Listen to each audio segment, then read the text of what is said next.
Els alumnes de sisè de primària del Col·legi Crist del Miracle de la Llosa de Ranes han après electrònica en família durant estos Nadals gràcies al projecte de circuits elèctrics que han posat en marxa en el centre. Cada xiquet ha creat un projecte diferent on ha plasmat els seus coneixements sobre la matèria, això sí, amb l'ajuda dels pares. Les manualitats de circuits elèctrics és una cosa que se fa en el centre des de fa anys.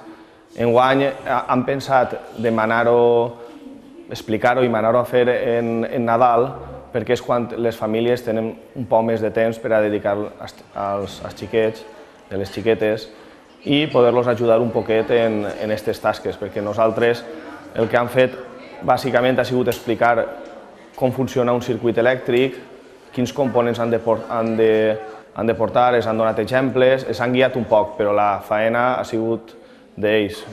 Microones, carrers amb semàfors, pisos amb ascensors o inclús avions han aprofitat per aprendre electrònica i electricitat en el Col·legi de la Llosa de Ranes. He fet un microones que funciona d'un generador, que és una pila, que alimenta un motor i a una pereta i la converteix l'energia en llum i moviment. Arnau només ha tardat 2 dies en fer realitat la seva idea. He utilitzat una caixa de cartró i una tapa d'una caixa de cartó, un mantelet, una pegatina de posar el nom en els llibres i gomets. Jo he fet una casa amb un ascensor, que l'ascensor muntanya baixa i fa llum. Els materials són nous i reciclats, combinant-los per aconseguir l'efecte desitjat.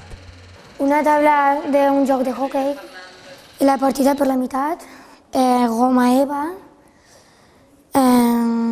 una caixeta, una nina, un motor perquè muntanya baixa, 2 generadors, un cable i ja està.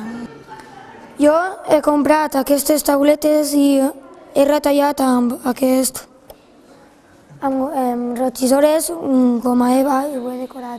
És un tablero que representa considerem una ciutat, i un semàfor, un cotxe, 2 motos. He fet un avió d'aviones que per dins porto els cables, ahí baix porto la pila de petaca, el generador, i ahí darrere l'interruptor.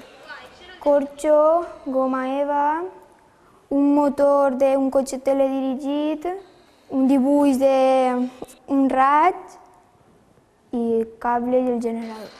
Andrea ha tardat una setmana en fer realitat el seu projecte, però està ben orgullosa del resultat aconseguit.